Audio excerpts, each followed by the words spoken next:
Il y a 5 ou 6 millions d'années, le climat est devenu plus sec. La forêt a alors régressé au profit d'immenses prairies.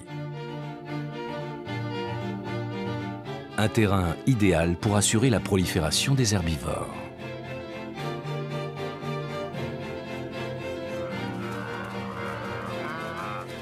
Ces mammifères sont devenus si nombreux qu'ils auraient pu épuiser la ressource en nourriture et disparaître.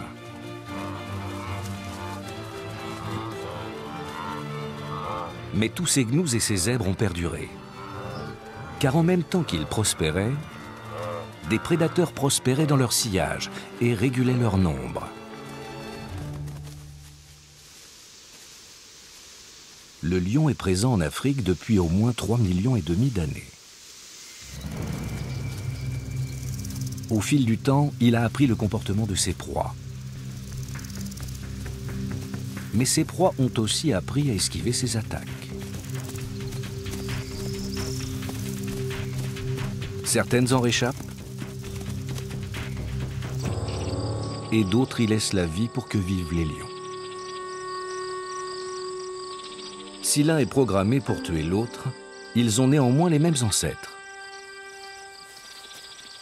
Des petits mammifères insectivores qui ont succédé aux dinosaures il y a 65 millions d'années.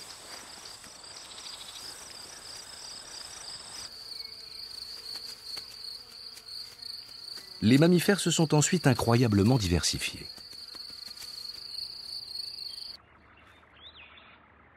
Ceux qui sont parvenus jusqu'à nous ont trouvé d'une façon ou d'une autre une solution durable pour remplir la condition première à la survie, manger.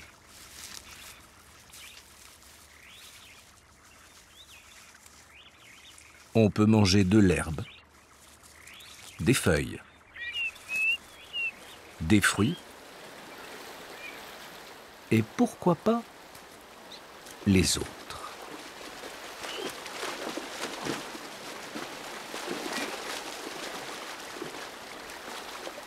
Les carnivores ont investi une niche écologique qui restait libre.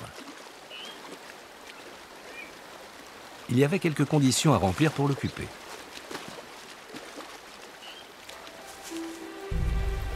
Pour se nourrir de la viande d'autres animaux, il fallait à la fois être capable de les tuer, mais aussi de pouvoir en déchirer la chair.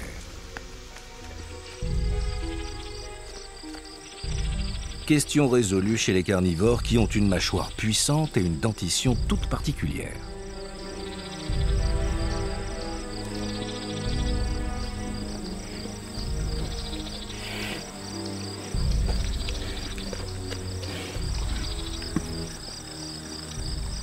Les canines sont longues et pointues. Elles servent surtout à attraper et à tenir les proies.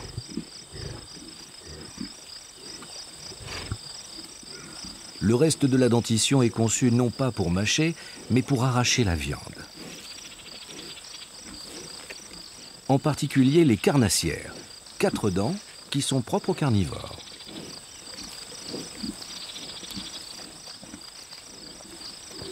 De chaque côté de la mâchoire, la dernière prémolaire supérieure et la première molaire inférieure forment un dispositif unique, capable de déchiqueter la chair et de broyer les os.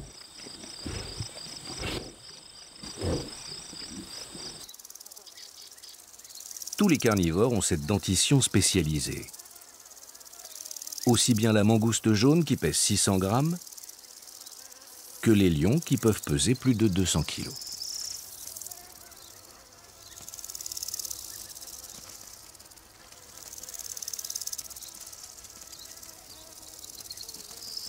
Il y a en Afrique 66 espèces de carnivores. Beaucoup, comme ces mangrillés, sont de taille modeste.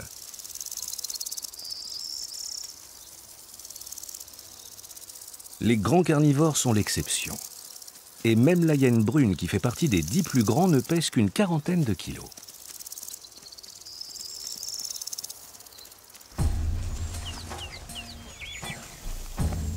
Sa cousine, la hyène tachetée, est plus massive et beaucoup plus puissante. Elle appartient au club très fermé des 4 carnivores africains qui peuvent peser plus de 50 kilos.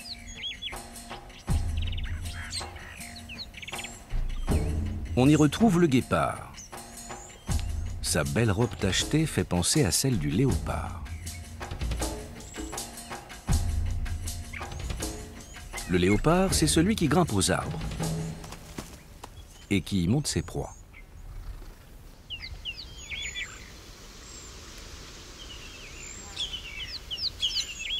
C'est lorsqu'il est dans les arbres qu'on l'observe le plus facilement. De là vient sans doute le fait qu'on exagère beaucoup sa nature arboricole.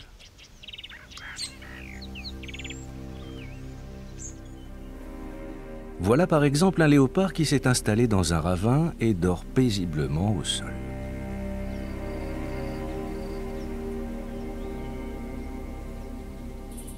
Et celui-là qui prend la même option.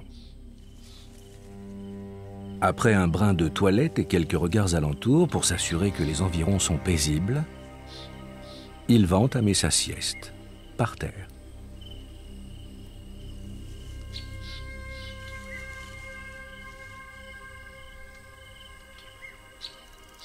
Quant à ceux qui préfèrent s'installer dans les branches, c'est souvent simplement pour chercher un peu de fraîcheur dans les hauteurs.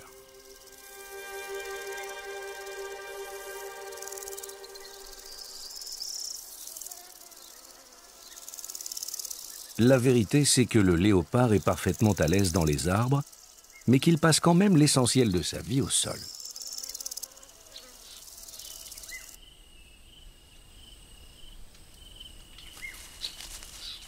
De tous les grands carnivores, c'est probablement le plus discret. Alors on a du mal à estimer ses effectifs. On a pourtant une certitude. Aujourd'hui, c'est celui dont la population reste la plus nombreuse. On le trouve quasiment partout. En matière d'habitat, il n'a qu'une exigence, qu'il y ait assez de végétation pour qu'il puisse se mettre à couvert.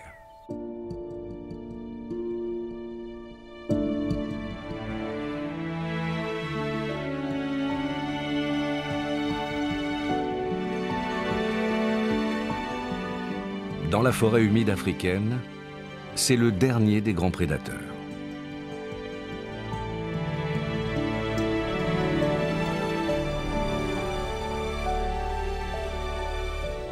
La réussite du léopard tient beaucoup à la souplesse de son régime alimentaire. Ce grand amateur de gazelles de taille moyenne peut, s'il le faut, se rabattre sur d'autres proies.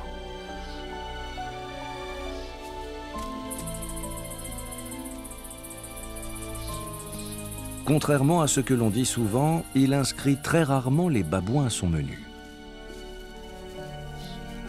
Par contre, il mange fréquemment des petits mammifères, des reptiles, des oiseaux et même des insectes.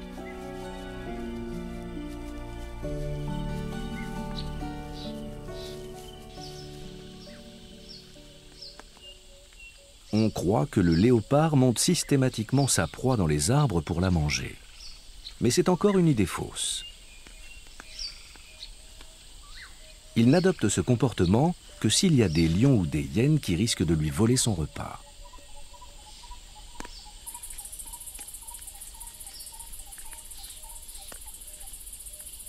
Reste qu'il est assez surprenant qu'une hyène puisse impressionner un léopard, qui a priori a tous les atouts pour lui tenir tête. Du moins, les plus gros d'entre eux. Car il y a de petits spécimens.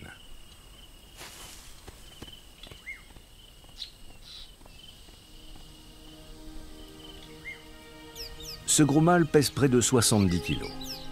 Mais d'autres léopards pèsent 2 fois moins.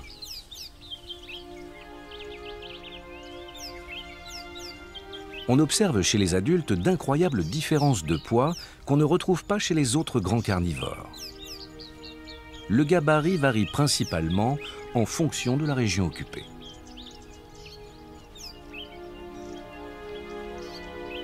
Le poids moyen de ce félin est d'une bonne cinquantaine de kilos pour 60 cm aux épaules.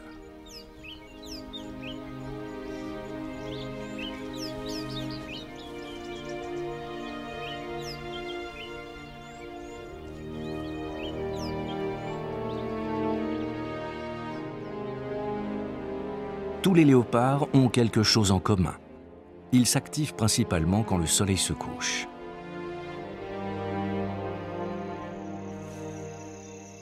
Ils ont l'odorat très développé et le mettent alors à profit pour analyser leur habitat. En vérité, ils cherchent moins des odeurs de proie que celles laissées par leurs congénères.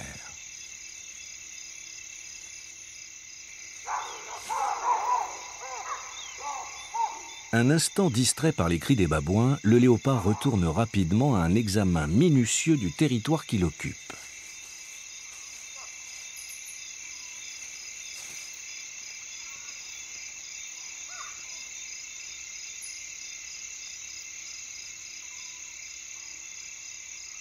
La taille de ce territoire varie, comme c'est toujours le cas chez les animaux, en fonction de l'habitat et de ses ressources.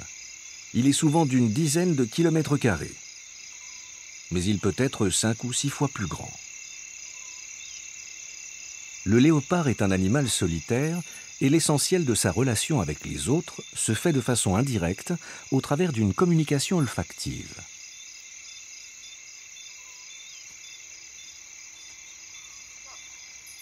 Les léopards se passent des messages à distance par les odeurs qu'ils laissent dans la savane.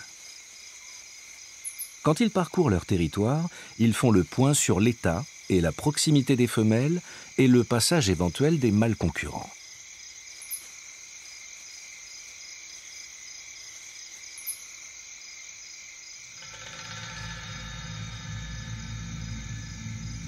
Il y a probablement dans ce troupeau de gazelles la proie qui se retrouvera bientôt suspendue dans les branches.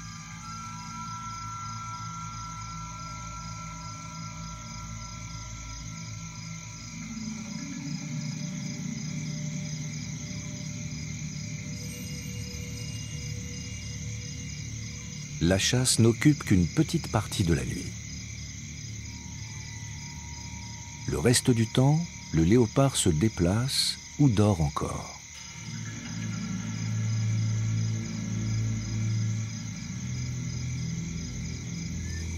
Voilà une femelle. Les femelles ont elles aussi leur domaine. Mais elles sont beaucoup moins attachées que les mâles à la notion de propriété. Elles admettent même assez facilement qu'une autre femelle empiète un peu sur le terrain qu'elles occupent.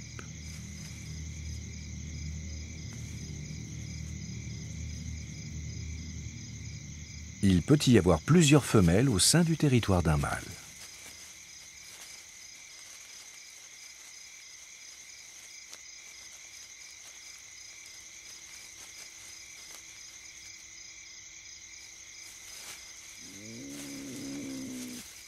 Les léopards se reproduisent à intervalles de 2 ans. La portée compte de 1 à 3 petits.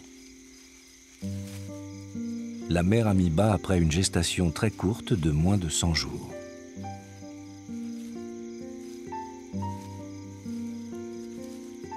Les petits sont nés aveugles. Ils ne pesaient pas plus de 500 grammes. Ils ont passé leur première semaine bien cachés dans les fourrés.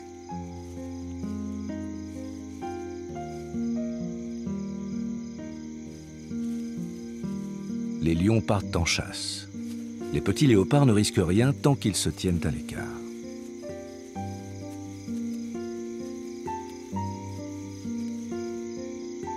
Leur mère est d'une extrême vigilance.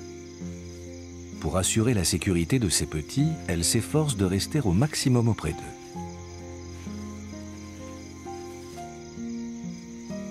La nuit, elle leur consacre plus de 60% de son temps.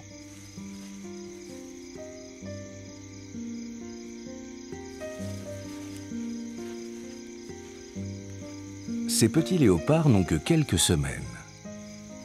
Ils vont téter jusqu'à l'âge de 3 mois, puis passeront au régime carnivore.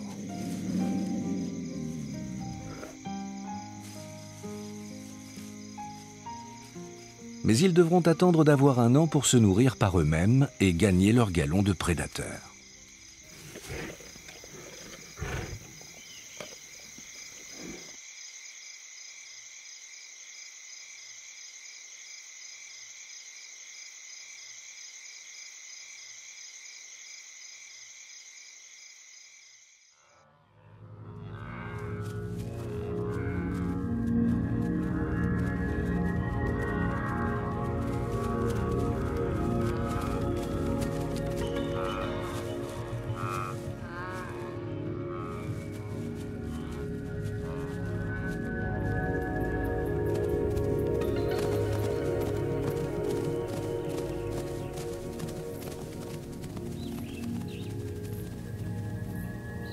Cette hyène tachetée analyse les effluves du matin et elle écoute. Les hyènes perçoivent de loin l'odeur du sang et les perturbations dans un troupeau qui annoncent souvent des perspectives alimentaires.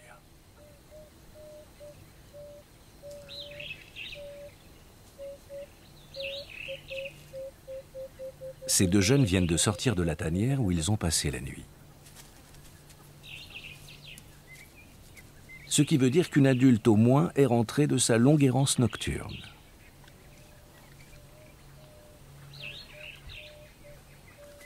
Postée à l'entrée du terrier, elle attend que sa progéniture émerge à son tour.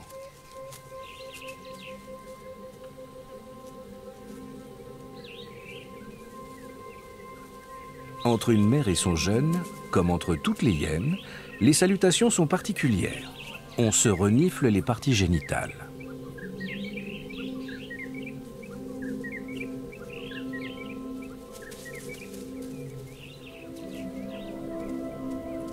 En quelques minutes, la tanière se vide de tous ses occupants qui ne s'en éloignent guère.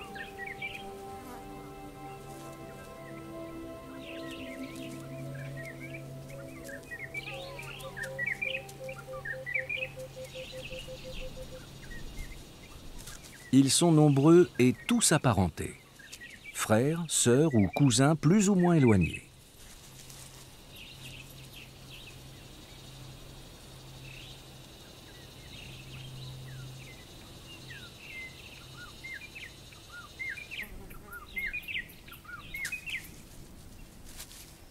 Ils sont d'âge et de taille très différents. Ce qui s'explique parce que les hyènes mettent bas à n'importe quel moment de l'année. Et aussi parce que tous les jeunes, mâles ou femelles, restent plus d'un an à la tanière.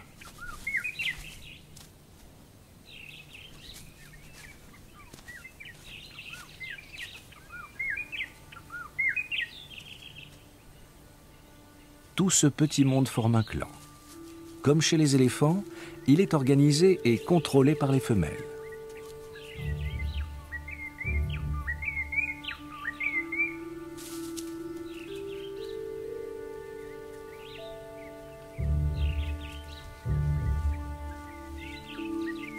D'ordinaire, chez les mammifères, quand l'organisation sociale est fondée sur le lien de parenté, toutes les femelles s'occupent des petits des autres et elles les nourrissent. Les hyènes tachetées font exception à la règle. À la différence des lions, elles n'allaitent que leurs petits.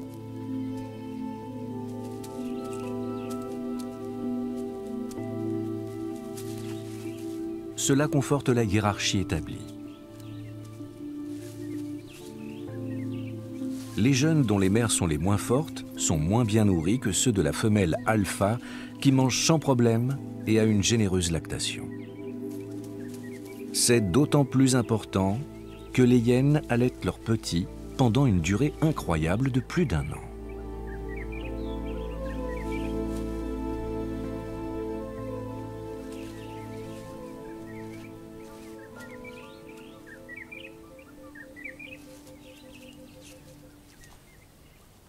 La hyène tachetée fait penser irrésistiblement au chien.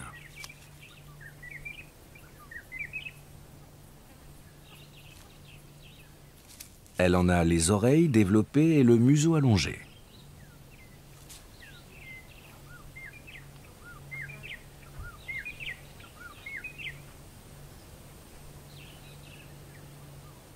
Spontanément, on la classerait parmi les canidés. Une famille à laquelle appartiennent par exemple les lycaons. Ces chiens sauvages sont des prédateurs redoutables qui chassent en meute. Ils ont quelque chose en commun avec la hyène, une grande endurance. Ce sont des champions des courses de fond.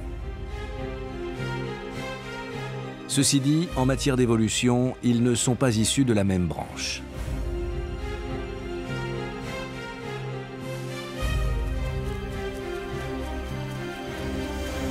L'ordre des carnivores est divisé en deux superfamilles.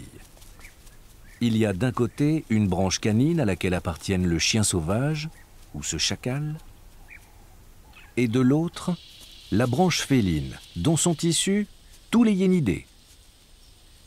Ce serval et bien sûr cet animal magnifique. Souple et joueur, il est chat jusqu'au bout des pattes. Avec quand même déjà une particularité. À la différence du lion ou du léopard, il ne peut pas rentrer ses griffes.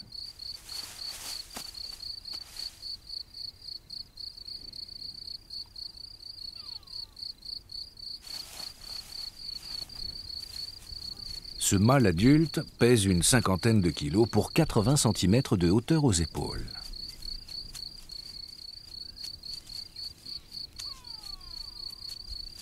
Ses longues pattes et sa silhouette élancée lui permettent de courir vite. Mais il a un cœur de petite taille et ne tient pas l'effort. Voilà qui conditionne sa vie de prédateur.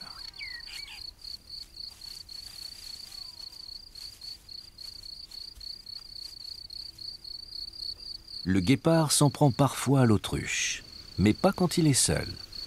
Il aurait trop de mal à faire tomber l'oiseau.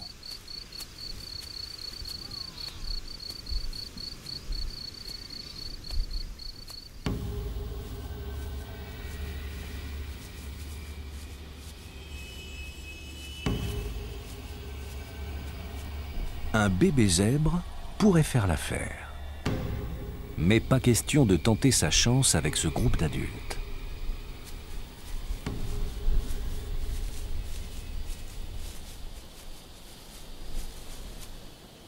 Le guépard a une prédilection pour les proies de taille moyenne. Mais comme il lui arrive d'attaquer des animaux de la taille des kobs, ceux-là ne prennent pas de risque.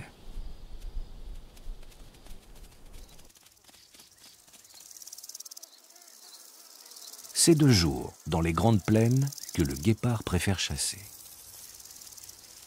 Il y trouve ses proies favorites, les petites gazelles.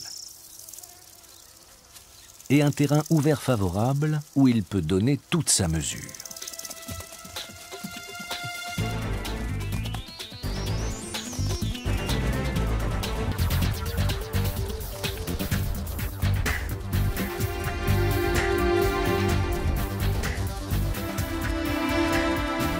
Il réussit 4 fois sur 10.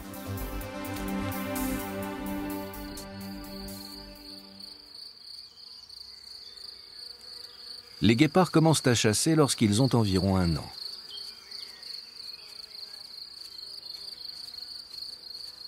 À cet âge, ils s'en prennent surtout à des lièvres ou à des bébés gazelles.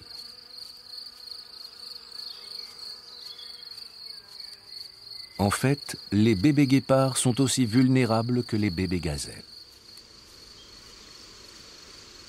Dans les premiers mois de leur vie, ils doivent rester bien cachés, ou tout à côté de leur mère, pour éviter de se faire croquer par une hyène ou par un lion.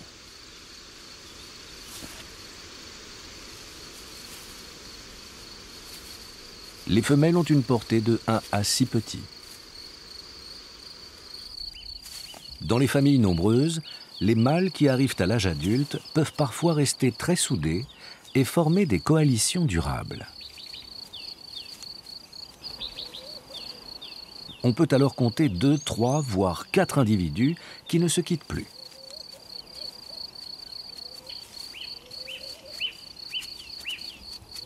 Le fait d'être ainsi ensemble présente un double intérêt. Cela permet au groupe de conquérir et de tenir plus longtemps un territoire et de le défendre plus facilement contre des intrus solitaires.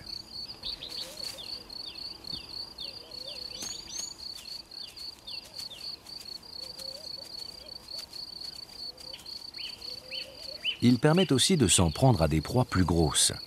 Il est quasiment impossible pour un animal seul de tuer une antilope de cette taille.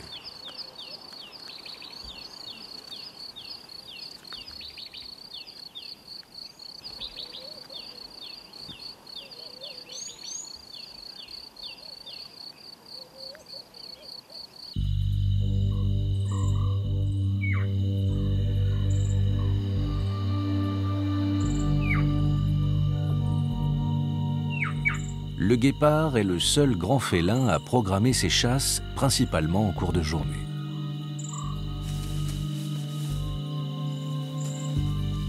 L'impala s'est fait prendre juste avant la nuit. La gazelle est grande et la mâchoire du guépard est courte. Il doit s'y prendre à plusieurs fois pour tuer sa victime.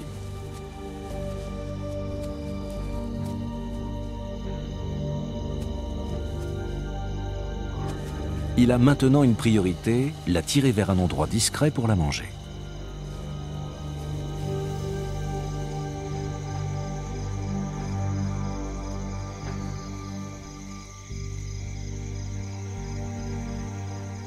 Ces deux lions ont le ventre si plein qu'ils attendront 2 ou 3 jours avant de retourner manger. Cette nuit, ils vont dormir.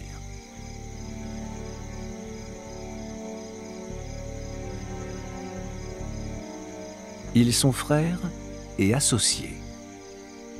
Ils forment une coalition, un peu comme chez les guépards. Pour le reste, il n'y a rien à voir entre les deux espèces en termes d'organisation sociale.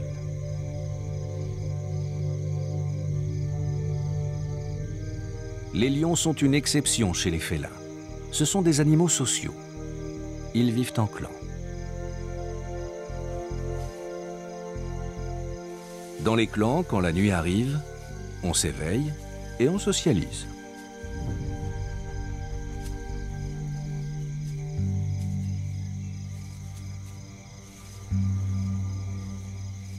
Ces contacts sont pour les lions une façon de se témoigner mutuellement le lien fort qui les unit.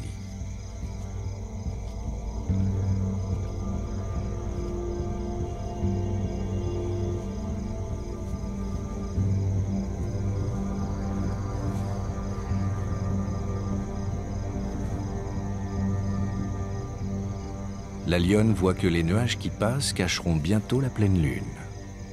C'est une bonne nouvelle. La nuit sera plus noire et la chasse plus facile.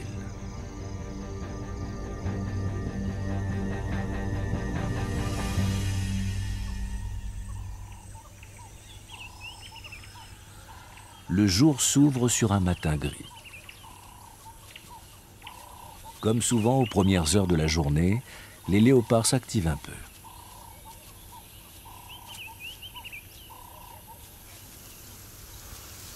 Ce jeune mâle, qui a moins de 2 ans, a pris son indépendance depuis peu. Il va devoir chercher un territoire et s'éloigner. Car pour l'heure, il traîne encore dans le secteur où il a passé les premiers mois de sa vie, le domaine de sa mère.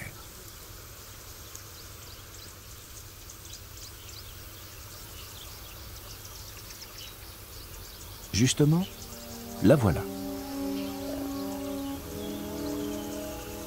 Elle a senti l'odeur de son jeune.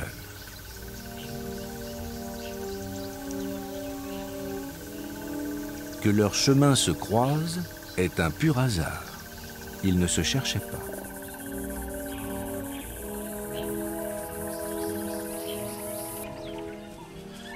De ce côté au moins, l'envie de se retrouver semble forte.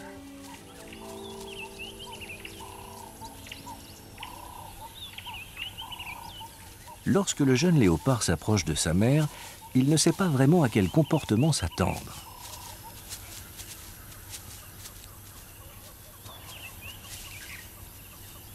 On a rapporté, selon les cas, agressivité ou indifférence.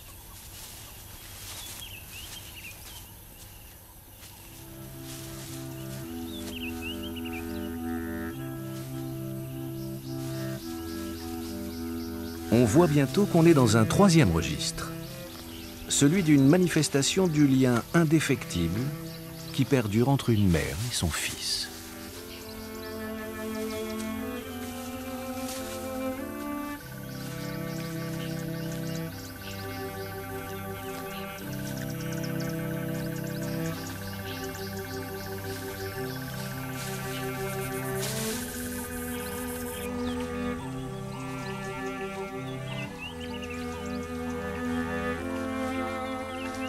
Dans ce comportement, on retrouve toute la nature féline.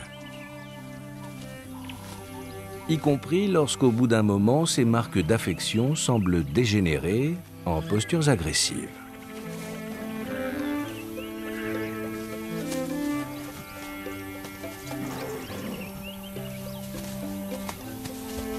Pour que ce chahut un peu rude reste sans conséquence, les mâchoires ne se referment pas et les griffes sont rentrées.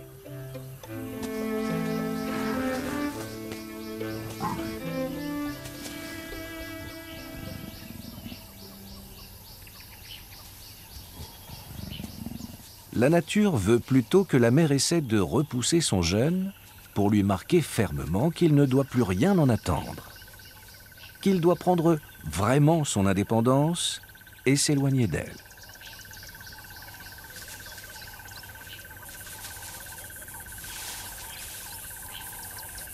Ici, au contraire, elle reste dans ses parages et semble vouloir l'associer encore à ses activités.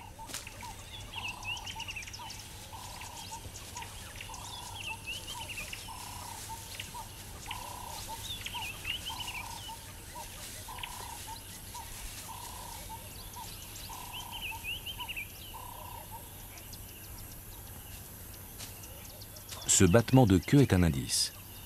Grâce à leur vue hors du commun, les léopards ont détecté au loin un petit groupe d'antilopes.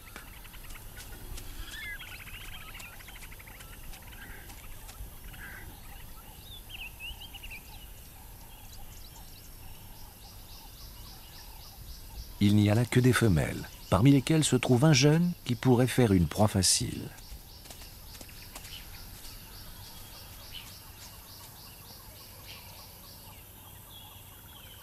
La mère aimerait bien emmener sa progéniture à la chasse pour lui montrer une dernière fois son savoir-faire. Mais contre toute attente, le jeune va renoncer à la suivre.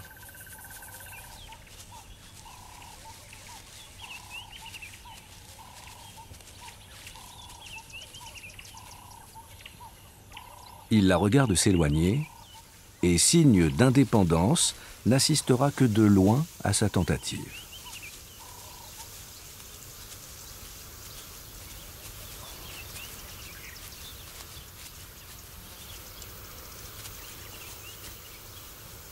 Pour attaquer sa proie, le léopard doit l'approcher à moins de 20 mètres.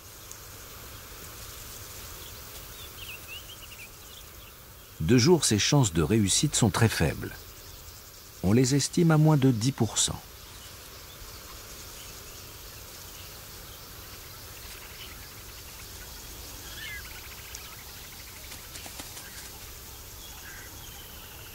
Il ne sait pas si sa mère a réussi sa capture, mais c'est la dernière fois qu'il l'a vue.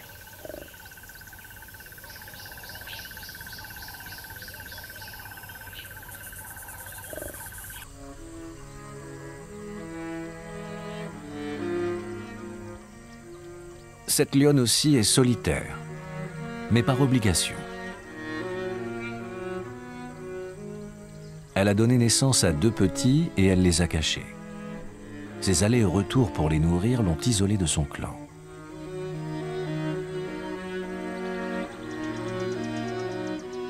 Pour l'heure, elle s'occupe d'elle. Un peu d'hygiène, d'entretien du pelage. Cela devrait limiter la présence des tiques qui sont à l'origine de ces taches de sang.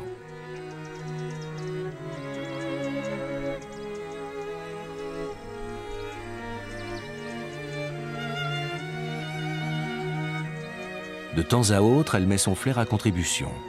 Elle espère détecter dans l'atmosphère des odeurs de son clan.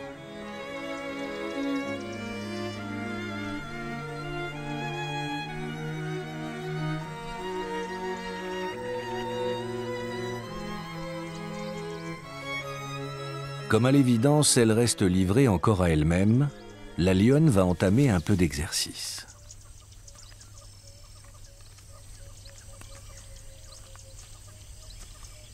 Elle doit se détendre, se remettre en forme.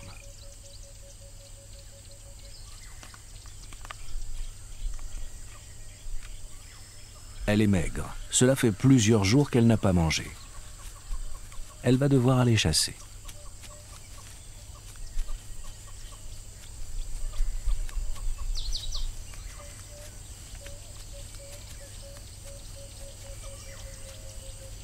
La lionne part avec un handicap.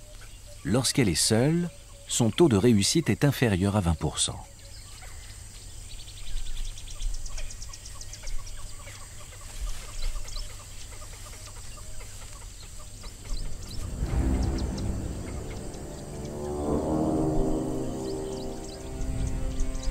Le carnivore a un atout, il n'est pas très difficile. Il chasse un peu ce qui se présente.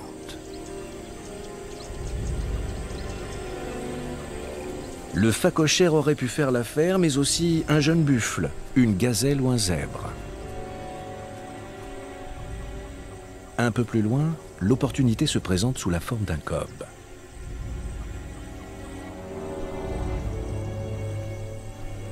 À ce moment, de toute évidence, la grande antilope n'a pas détecté l'arrivée du prédateur.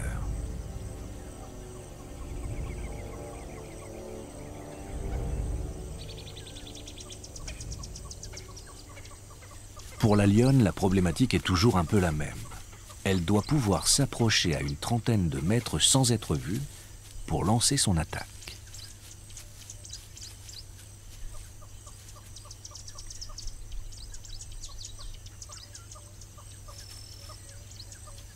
Elle va vouloir avancer encore un peu, de quelques mètres. Ce seront les mètres de trop.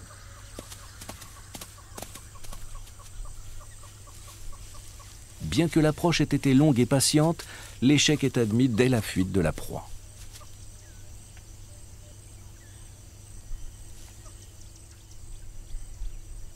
Il va falloir chercher un autre gibier et tout reprendre à zéro.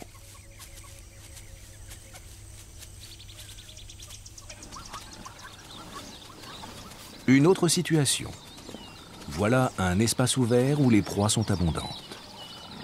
Des zèbres et des buffles. Pour les lions, ce sont des mets de choix.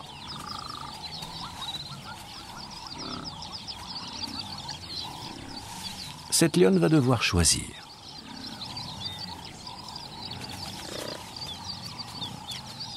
Comparé aux zèbres, les buffles représentent une énorme quantité de viande, mais elle est plus dure à gagner et la lutte peut être dangereuse. La lionne a déjà fait son choix et il s'est imposé tout naturellement en vertu d'un principe simple.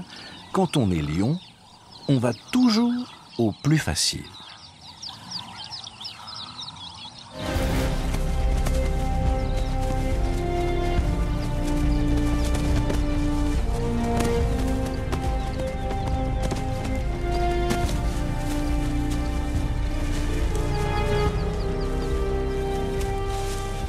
En dépit de ses ruades et de sa vigueur, le zèbre ne peut rien faire pour échapper à la terrible emprise.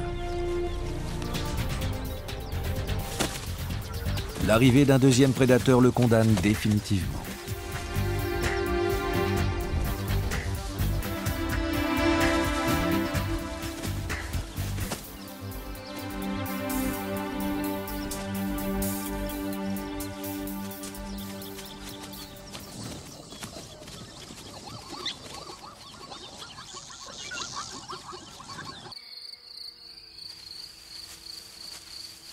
Dans son principe, l'organisation sociale des lions est claire. Ils vivent en clan sur un territoire donné.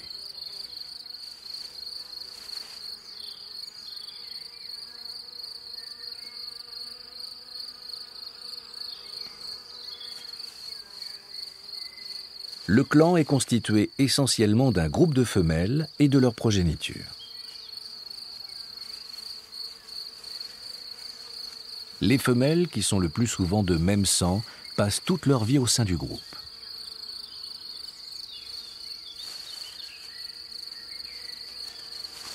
Cela aboutit à des relations solides entre les individus. Elles se manifestent par des contacts et des toilettes mutuelles.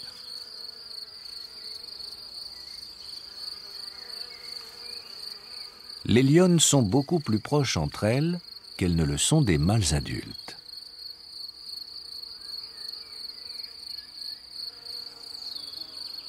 Il y en a un ou plusieurs dans chaque clan qui sont là parce qu'ils ont conquis le droit de se reproduire.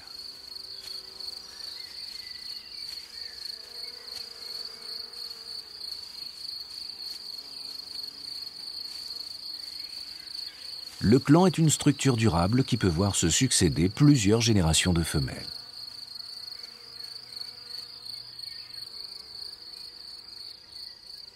Les mâles, par contre, sont souvent évincés par des concurrents moins de 2 ans après avoir pris le contrôle d'un groupe.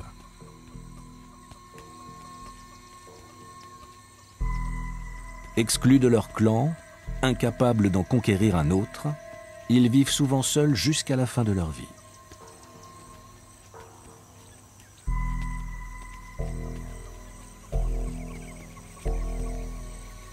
Ce n'est sans doute pas le cas de celui-ci, dont le ventre est bien rempli.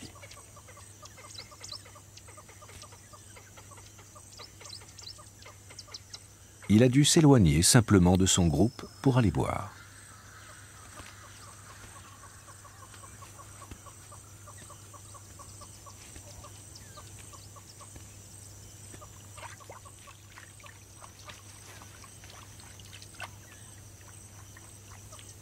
Quand les lions ne sont pas avec les leurs, il n'est pas facile de déterminer leur statut social. On doit se fier à des indices. Celui-ci a une belle crinière, on peut en déduire qu'il est en pleine force de l'âge et qu'en conséquence, il doit probablement tenir son rang de reproducteur quelque part au sein d'un clan.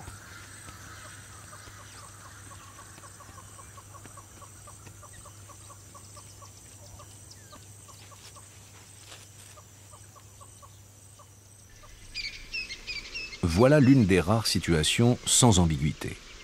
Un couple s'est formé, il s'est isolé du clan pour passer quelques moments ensemble.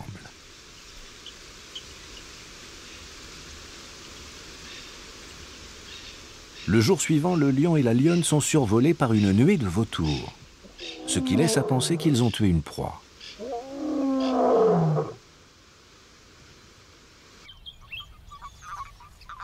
On les retrouve effectivement près d'une carcasse, ou plutôt des restes informes d'un gros animal difficile à identifier.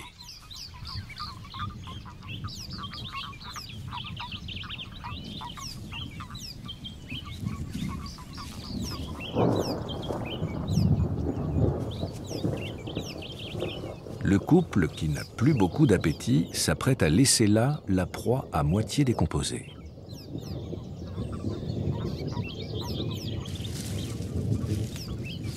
Les vautours sont attentifs à la scène. Jusque-là, ils se contentaient de quelques restes.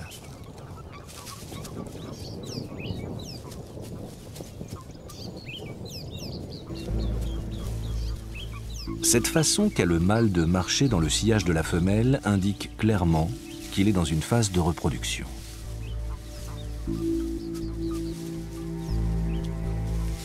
Il marque son territoire.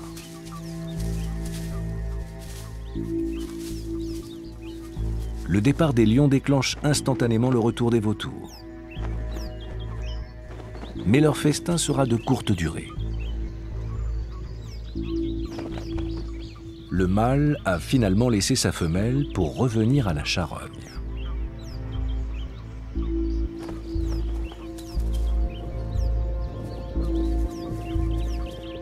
Les vautours retournent à quelques morceaux mineurs tandis que le lion s'efforce de tirer à couvert son butin peu engageant.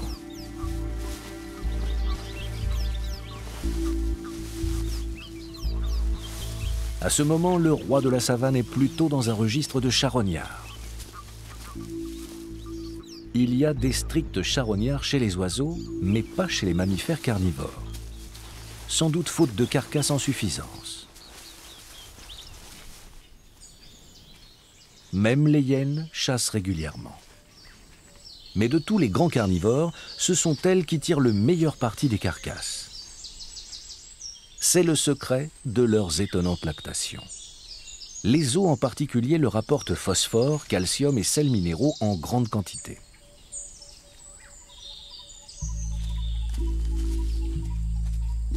Le matin, autour des tanières, le manège est toujours le même. C'est le retour des uns, les salutations des autres.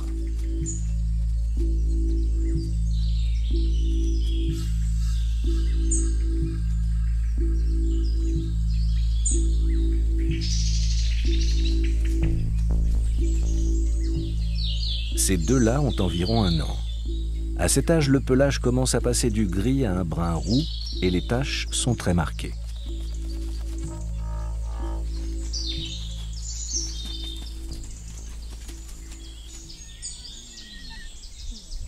Comme chez tous les carnivores, les jeunes sont joueurs. Et les abords du terrier sont très animés aux grandes dames de ceux qui voudraient un peu dormir.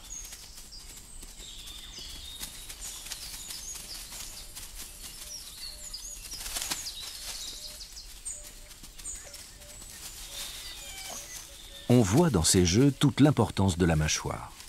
C'est le moyen privilégié pour soumettre l'autre et établir la hiérarchie.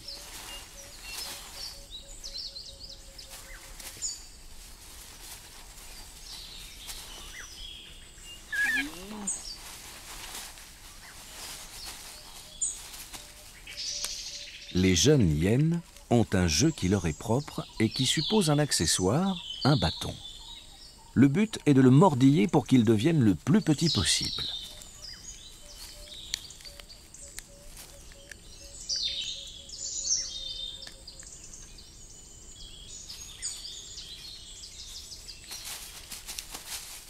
Ce bout de bois que les hyènes essaient maintenant de se prendre les unes aux autres est clairement un os de substitution.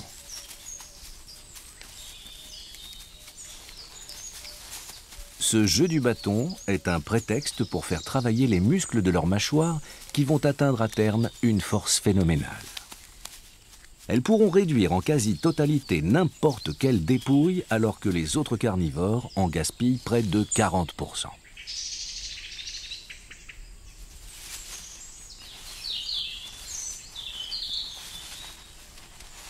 Puissantes, bagarreuses, aguerries, les hyènes sont remarquablement armées pour la savane.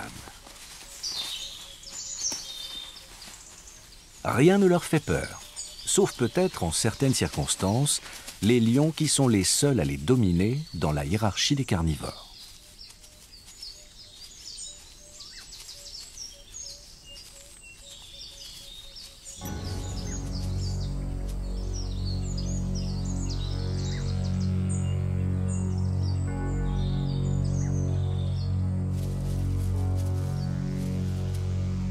Une lionne pèse plus de 100 kg. 100 kg de muscles qui se déplacent en silence, qui s'approchent avec patience et font peser au quotidien sur la savane une menace permanente et lourde.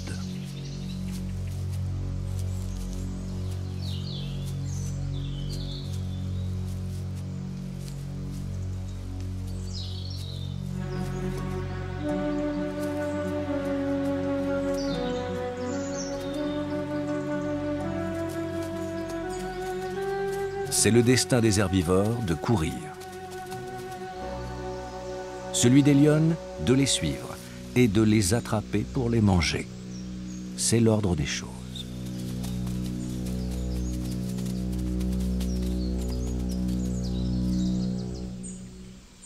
Mais par chance, pour les proies, il n'y a pas de fatalité.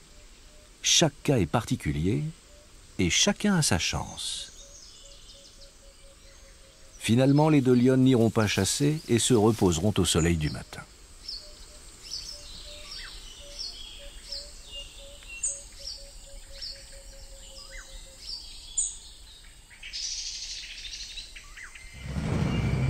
Le roi de la savane est en pleine force de l'âge.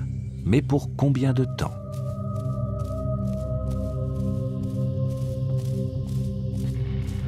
Le guépard va chasser. Mais avec quelle certitude ?